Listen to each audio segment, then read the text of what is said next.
I've been sitting on this for way too long, and I can't hold it in anymore. So, here it goes. I'm 38 now. Been through a lot. And I've got 2 kids who are the world to me. But my ex-wife, Brittany? Well, she's dead set on making our co-parenting feel like a hostage negotiation. And I've finally reached my limit. But let me rewind a bit, because you need to understand the full picture. I was 27 when everything seemed simple. I had a decent job, worked out, hung out with my buddies.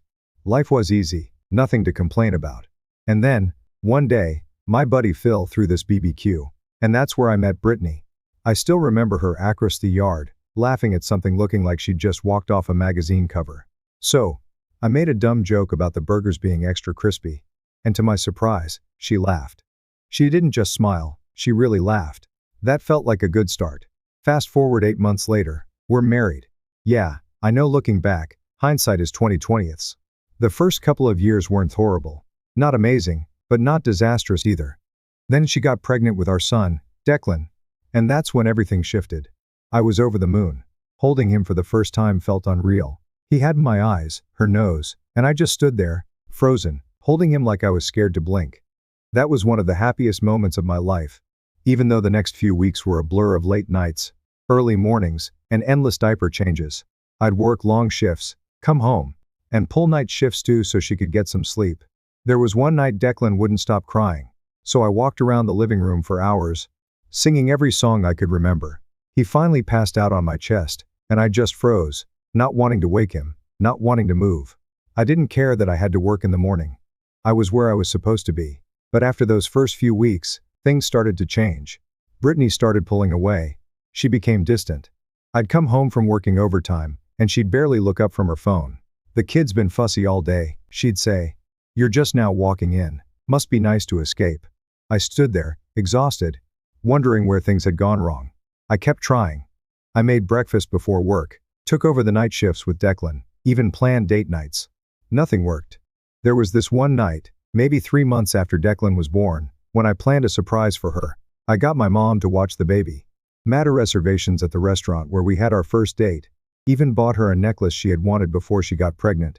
I was so excited, thinking this was going to be our moment. I came home early, flowers in hand, told her to get dressed up. She sighed like I'd just asked her to scale Everest. "I don't feel like going out, can't we just order pizza?" she said. I tried to hide my disappointment. I thought we needed this, just us. My mom was already on her way to watch Declan. I begged her. And she finally agreed. 30 minutes, she said. Those 30 minutes turned into an hour of her scrolling through her phone while she got ready. Dinner was awkward as hell. She barely spoke to me, texting through most of it. When I gave her the necklace, she said, "Thanks," with the enthusiasm of someone receiving a grocery receipt. She asked if we could go home after, saying she was tired.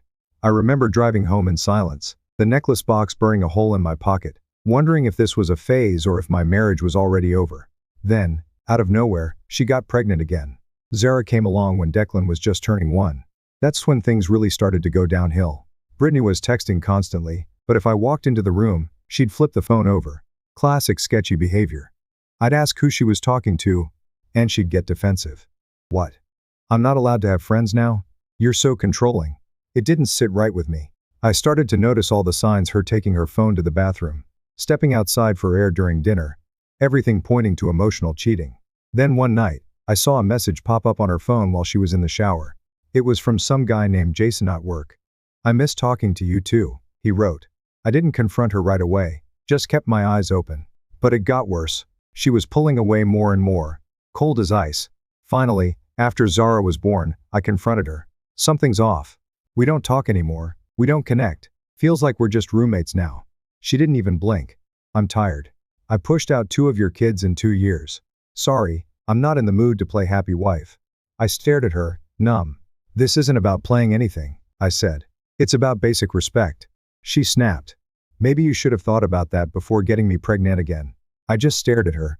We both wanted Zara, but everything else? I was done. He was done chasing something that wasn't there anymore. But I kept showing up. I kept doing what I needed to for the kids, handling my responsibilities. But I stopped expecting anything from her. She wasn't my partner anymore. She was just someone I shared a roof with. And honestly, the silence was easier than the constant digs and cold shoulders. Then, 4 months after Zara was born, I came home from work and there it was, divorce papers on the kitchen table. No discussion. No counseling. Just, I'm done. I deserve better than this, she told me, standing there like she was the victim. You're cold and unavailable. I wanted to scream. I wanted to show her the 57 unanswered texts I'd sent asking if she was okay, if we could talk, if there was anything I could do. I wanted to point out that I was the one getting up with the baby at 3 a.m. while she was too tired. But I looked at Declan, barely 2, and baby Zara, and I knew that a nasty divorce would mess them up. I remember that day like it was burned into my brain.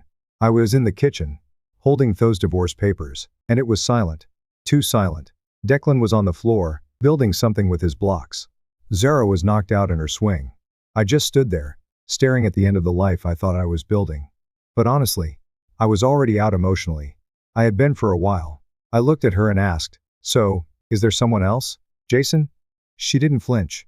She just said, "This isn't about another person. It's about us not working." That wasn't a denial. I knew it then. I swallowed my pride and agreed to a 50-50th split of everything: assets, custody, no child support since we both had decent jobs. Signing those papers felt like I was cutting out a part of myself and handing it over. But the hardest part was moving out. Setting up a little place nearby. Sitting alone that first night while my kids slept across town. Those first nights in my new place were brutal. I didn't even have a proper bed. Just a mattress on the floor, a TV on a milk crate. I remember sitting there, scrolling through pictures of the kids on my phone until the battery died. Just sitting in the dark, wondering how everything fell apart so quickly. That transition to being a single dad wasn't easy. I was pumped to see the kids, but at the same time, I was constantly overwhelmed. I was trying to figure out how to juggle a toddler and a baby, all on my own. The first time Zara got sick, I panicked. It was 2 a.m., and I called my mom. She calmed me down, told me it was just a fever. I stayed up all night, watching her breathe. By morning, she was fine. But in that moment, I realized I could handle this. It wasn't easy, but I could do it. The custody exchanges were awkward at first. We'd meet in the parking lot of a Starbucks, barely making eye contact, transferring car seats and diaper bags. Declan would cry sometimes when I had to leave him, and it gutted me. Zara was too young to understand what was happening. But Declan? He knew something was wrong. "Why don't you live with us anymore, Daddy?" he asked me one day, his little face serious. "How do you explain divorce to a 2-year-old? Mommy and Daddy love you very much, but we decided we can be better parents living in different houses," I said. He thought about it for a minute. "Can I have 2 rooms? Kids." Resilient as hell. About a year after the divorce was final, Brittany met someone anew. Derek. At first I thought maybe she'd run back to Jason, but no, this dude Derek showed up. I'll never forget the first time I met him at a preschool drop-off. Declan and I were hanging up his backpack, when this dude in an Ed Hardy shirt in 2016 no less walked up with Brittany, smirking. "Hey. You must be the ex," he said, extending his hand. "I'm Derek. Heard a lot about you." I shook his hand, keeping it brief. "Wish I could say the same," he muttered. "Yeah, well, the kids seem great." Declan's been teaching Lyra how to build with Legos. They're like 2 peas in a pod. Something about the way he said it, like he was already claiming my son, made my jaw clench. But I kept it civil for Declan's sake. "That's nice. Declan's always been good at sharing," I said, ruffling my son's hair. I'll never forget the first time I dropped the kids off at their new place after their wedding. Brittany had decorated the front door with a wooden sign that said, "The Johnson-Ellis Blended Family," with all their names painted in different colors. My last name? Nowhere to be found.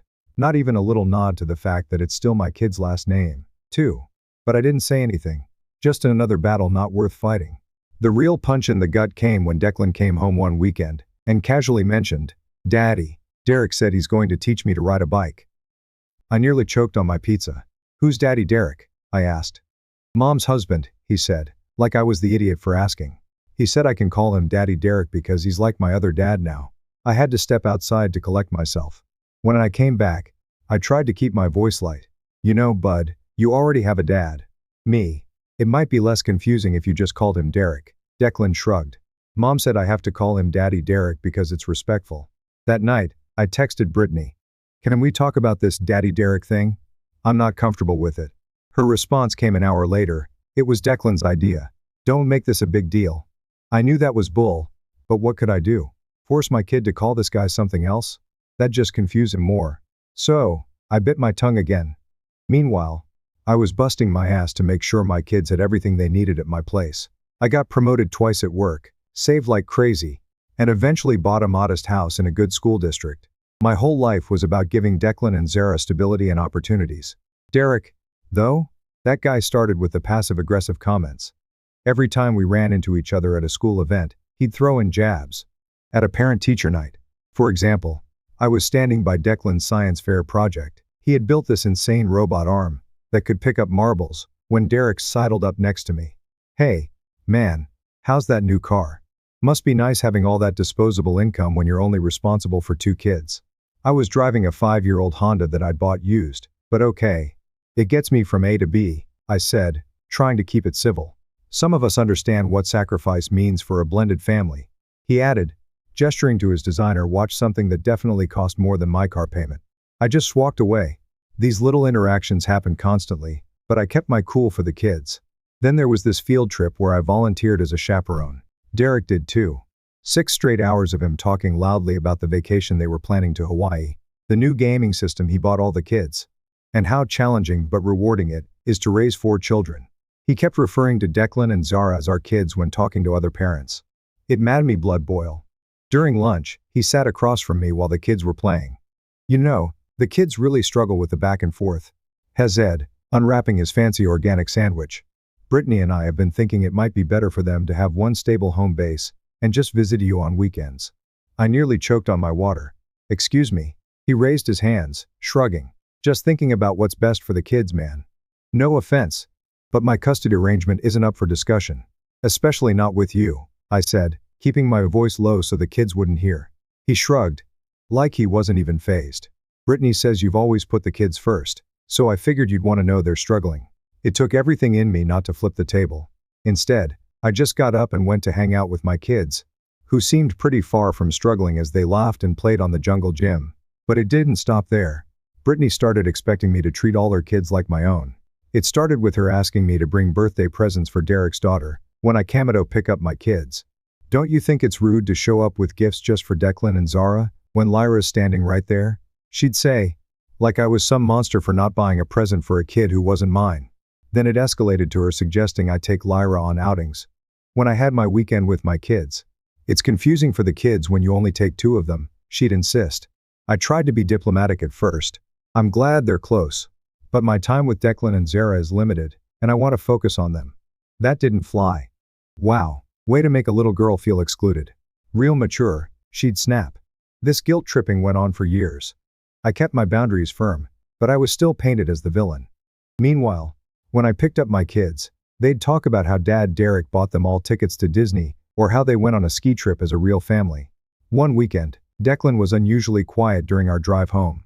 When I asked what was wrong, he finally admitted, "Mom and Derek were talking about you last night. They didn't know I was listening." My stomach dropped. "What did they say, buddy?" Derek had said, "You're selfish and don't care about our whole family. Just about looking like the fun dad." I gripped the steering wheel so hard my knuckles went white. "That's not true, Declan. I love you and Zara more than anything," he said quietly. I told Mom that was mean, and she said I shouldn't repeat private conversations. I had to pull over to collect myself. I took a deep breath, turned around, and looked my son in the eyes. "Declan, I never want you to feel caught in the middle. If you ever hear something that upsets you, you can always talk to me about it, okay? No secrets." He nodded, and I could see the relief on his face. "Okay, Dad." The subtle digs at me not being part of their real family made my blood boil, but I never said a word to the kids about it. They didn't need to be in the middle of adult drama. As the kids got older, things didn't exactly improve with Brittany. She got bolder with her demands, and that's when I started to see just how far she'd go to manipulate the situation. When Declan and Zara were 7 and 5, they both showed real academic potential. I had been doing my research and found this amazing STEM-focused private school, Westridge Academy. The tuition was steep, $12.00 per kid per year, but I knew it would be worth it. These kids were smart, and I wanted to give them every opportunity to succeed. I brought it up to Brittany, excited about the prospect of getting them into a top-tier school, and I offered to cover 100% of their tuition. But instead of excitement, she immediately turned it into a guilt trip. "What about Lyra?" she asked. "It wouldn't be fair if all 3 don't go. And it would be divisive." That's when I realized she wasn't talking about what was best for the kids. She was trying to push me into paying for Derek's kid too. I stood firm and said I'd pay for Declan and Zara, but the rest was on them. Brittany was furious, but guess what? They still enrolled Lyra using Derek's parents' money. No surprise there, right? These types of conversations happened all the time. Every expense, every opportunity, every gift I provided for my kids became a battleground where I was expected to extend the same to their bonus siblings. It was exhausting. Then, last spring, something finally made me snap. Declan and Zara, both of them were selected for this super elite tech camp called Tech Future in Colorado. Only 40 kids nationwide were accepted, and my two were among them. Declan's a coding prodigy who built his own mods for Minecraft by age 9. And Zara's this robotics genius who won the state competition with a trash sorting robot she designed. I was so damn proud I could hardly believe it. They worked their asses off on the applications, staying up late finishing demo projects, writing essays. The whole 9 yards. I still remember when Wes submitted the applications. We were sitting at my kitchen table, Declan nervously checking for typos while Zara bounced in her seat as she uploaded videos of her robot in action. "What if we don't get in, Dad?" Declan asked, his finger hovering over the submit button. I smiled and said, "Then we try again next year, but I think you've got this." A month later, when the acceptance emails came in, we were all together at my place. I let them check my email after dinner. The screams when they saw the acceptance letters? They probably could have been heard 3 blocks away. Zara literally did a victory dance on the couch, and Declan kept reading the email over and over, like he couldn't believe it. I took them out for ice cream and promised them new laptops for camp. Their excitement was infectious. And it felt like one of those perfect moments as a parent, when all the sacrifices finally feel worth it. But then, when I mentioned it to Brittany during our monthly co-parenting check-in, her reaction told me everything I needed to know. Instead of congratulating them or showing any excitement, she gave me this calculating look that made my stomach drop. "So, Lyra is also interested in robotics," she said, completely ignoring our kid's incredible achievement. "Yeah," I replied, already sensing where this was going. "I think it would be really good for all 3 of them to have this experience together," she said, leaning in. I took a deep breath. "Brittany, this isn't a family vacation. Declan and Zara earned spots in a competitive program. They worked hard for this." She leaned forward, lowering her voice. "Well, there must be a way to get Lyra in too. And you should cover it since you're paying for Declan and Zara." I actually laughed, thinking she was joking. She wasn't. "You want me to pay almost $8,000 for your husband's kid to go to camp?" I asked, just to clarify. "Our kids are siblings," she insisted. "It's damaging to them when you create these divisions." "Damaging?" The first shot back. "What's damaging is teaching them that achievements don't matter and that they're entitled to things they didn't earn." Her face hardened. "Is that how little you care about their relationship with their sister? They're going to resent each other because of you. They're going to resent you if you keep trying to take away special moments they earned." I couldn't believe the audacity. "This isn't up for discussion," I said, trying to keep my voice steady. She stood up, grabbing her purse. "We'll see about that. Don't be surprised if they could start saying they don't want to go without Lyra." "Are you seriously threatening to manipulate our kids over this?" I asked, incredulous. She gave me a cold smile. "I'm just saying that family should stick together. Maybe you've forgotten what that means." I left that coffee shop with my hands shaking, not from fear, but from trying to restrain myself from flipping the table. The freaking audacity. The next day, Declan called me, upset. Brittany had told him they shouldn't go to camp if Lyra couldn't go. Classic guilt trip. I reminded him that he and Zara earned their spots, and they shouldn't give them up. Declan still wanted to go, but he needed to hear that it was okay with me. After the call, I texted Brittany to cut the manipulation. Her response? A thumbs down emoji. Real mature. But if you think that was the end of it, you don't know Brittany. 2 days after the camp discussion, I was at work, crushing this big presentation I'd been prepping for weeks, when I received a text from Derek. It was simple but bizarre. "We need to talk about your contribution to the family housing situation." I nearly choked on my coffee. What the actual hell? I ignored it, thinking it was just some power move that would blow over. But that Friday, when I picked up the kids, Brittany handed me a printed spreadsheet, along with a letter like we're in the damn 90s or something. The spreadsheet detailed 50% of their $2,400 rent, claiming my nicer neighborhood was creating an unequal environment for Declan and Zara. She said I should cover half their rent for consistency. I reminded her that my house, my money, and their living situation were none of my business. Then, Derek showed up, like her backup singer, and had the nerve to say, a real man would support their whole household. That was the moment I realized this wasn't about the kids, it was about them wanting me to bankroll their life. My anger flared. "You know what a real man does, Derek. I said, stepping closer. He pays his own bills. Instead of asking his wife's ex-husband to subsidize his lifestyle. Derek's face went red. Watch yourself, man. The kids are nearby. Then maybe don't start something during pickup. I shot back. And for the record, a real man doesn't use children as pawns to extort money. Brittany stepped between us. This isn't extortion, it's co-parenting. But clearly, you only care about yourself. I laughed a genuine laugh. Co-parenting doesn't mean I pay your bills, Brittany. It means we both take care of our children. Our children. Not Derek's kid. Not your new baby. Declan and Zara. I called the kids to leave. As we drove away, I could see Brittany and Derek standing in the doorway, both looking pissed that their little ambush hadn't worked. My hands were still gripping the steering wheel so tight my knuckles went white. Dad, are you okay? Zara asked from the back seat. I forced a smile. Yeah, kiddo, just thinking about what movie we should watch tonight. Back at my place, after the kids were in bed, I sat on the back porch with a beer, feeling like I was going crazy. I called my buddy Phil, who had been through a similar divorce situation. Dude, am I being in a hole? Should I be helping them financially? Phil didn't hesitate. No. You pay for your kids' expenses, school, health insurance. That's your responsibility. Their household bills are their problem. But what if the kids are suffering because their house isn't as nice? Are they suffering? I asked. Do they have food, clothes, their own beds? Yeah, of course. Then they're fine. Kids don't care about square footage, man. They care about being loved and safe.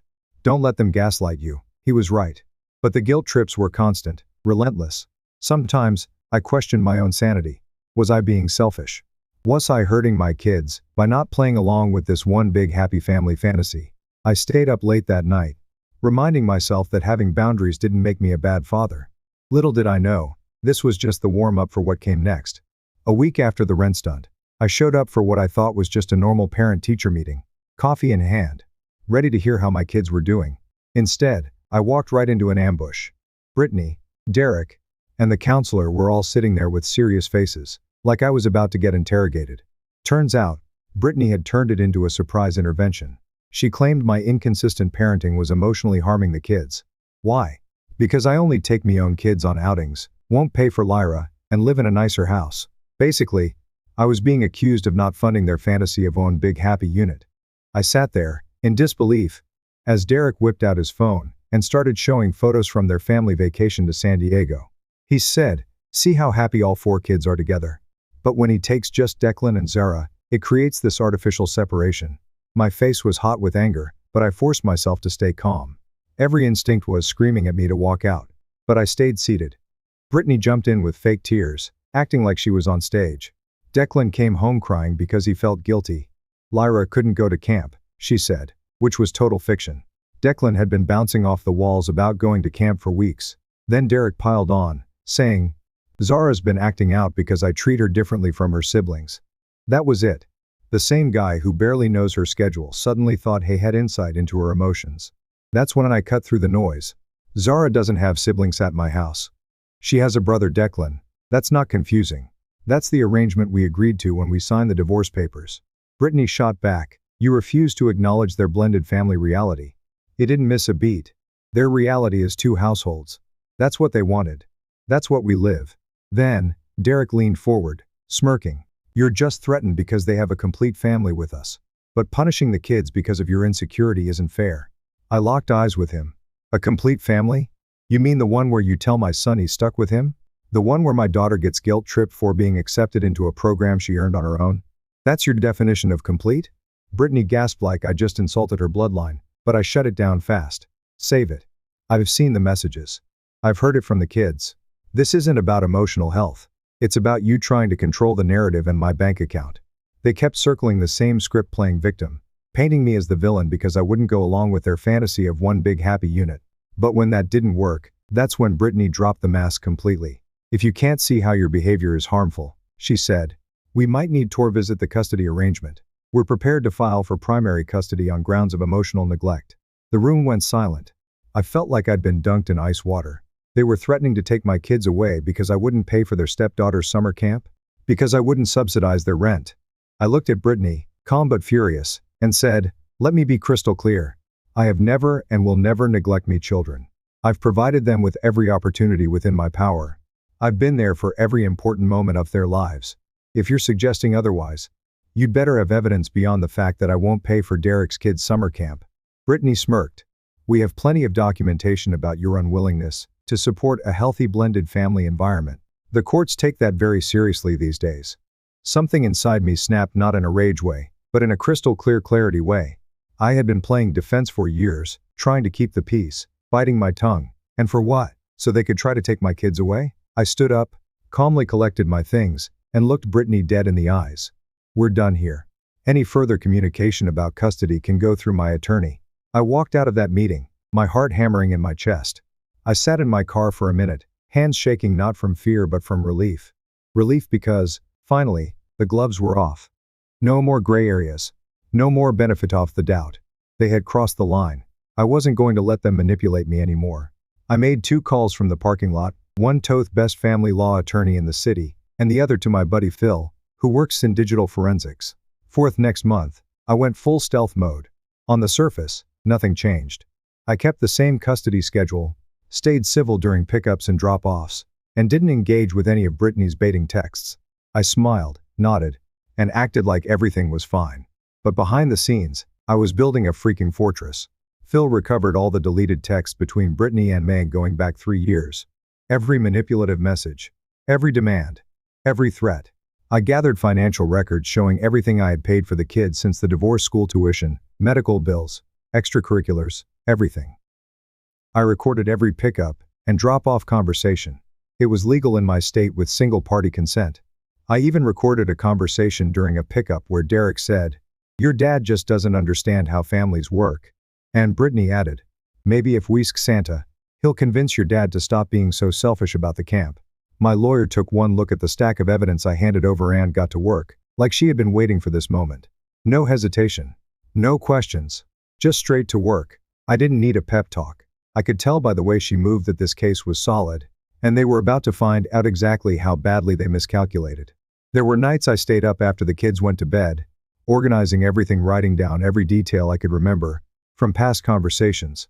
Some nights I'd get so caught up I'd realize it was 3:00 a.m., and I had to be up in 3 hours. I was running on fumes, but I was driven by this primal need to protect my relationship with my children. There were moments of doubt, times when I woke up in cold sweats, wondering if I was being petty or if this would hurt the kids in the long run. But then I'd remember that I didn't start this fight. They did. They threatened to take my kids. There's no coming back from that. Meanwhile, Brittany got bolder, thinking her threats had worked. She sent me a formal email demanding I pay $8,500 for Lyra to attend a comparable summer program to make things equitable. I didn't even dignify it with a response.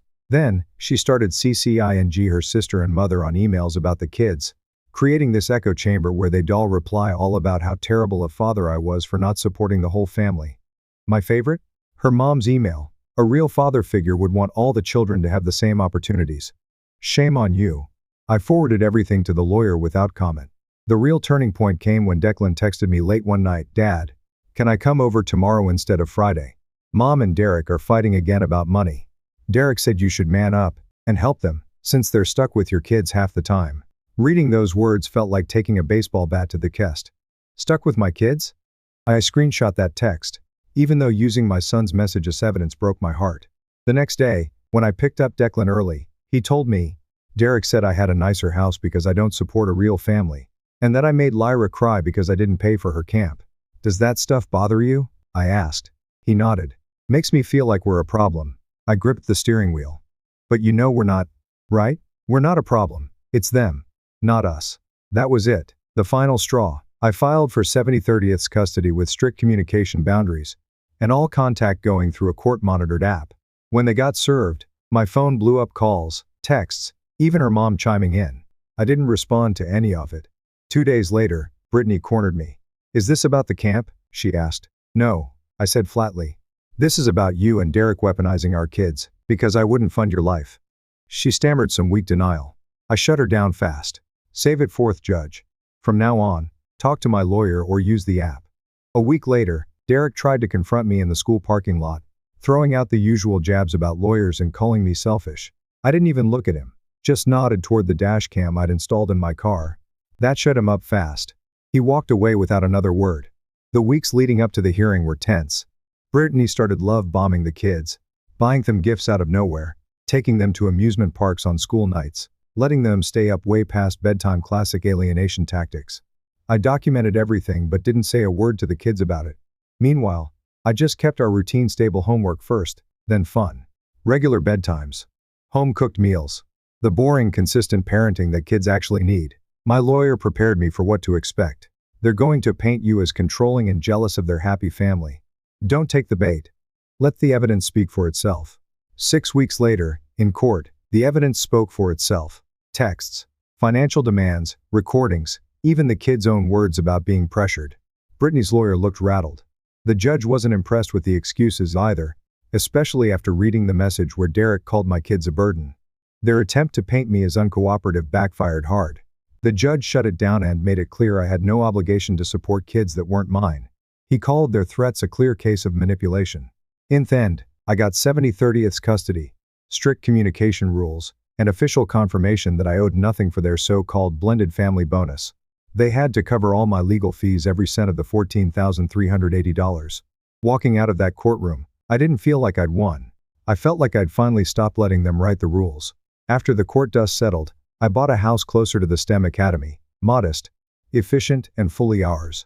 I set up a tech room for the kids, gave them their own space, and on day one, we built gaming rigs and stayed up way too late playing Minecraft. That night, we ate pizza on the floor and slept in sleeping bags. No furniture yet, but more peace than I'd felt in years. All communication went through the parenting app from then on. No surprise texts. No fake emergencies. No emotional blackmail. Brittany hated it. I didn't care. Everything was on record now. The kids thrived. They were more relaxed, more open. No more walking on eggshells. Zara even asked if it was okay to be happy with me. I told her it always was. While they unpacked, I had a courier drop the $14,380 legal bill at Brittany and Derek's place, along with a note, "My commitment is to my kids, not your lifestyle." Petty, maybe. Necessary. Absolutely. Declan and Zara crushed that tech camp. They got invited back as junior mentors. I sent the acceptance through the app. No commentary. Just results. 6 months out, things were calm. Declan got into an elite coding program at 13. Zara's robotics team was heading to nationals. And me? I finally remembered who I am outside of the chaos. I started seeing someone. She's a teacher, smart, grounded, zero drama. Our first date felt unreal. No talk about custody, no emotional landmines, just actual conversation. But the moment that made everything worth it? Declan looked up from his computer while we were coding and said, "I'm glad you stood up to Mom and Derek. It was getting weird before." That's when I knew I made the right call. Not just for me, but for them. I'm not just surviving anymore. I'm living, and no one's draining me dry.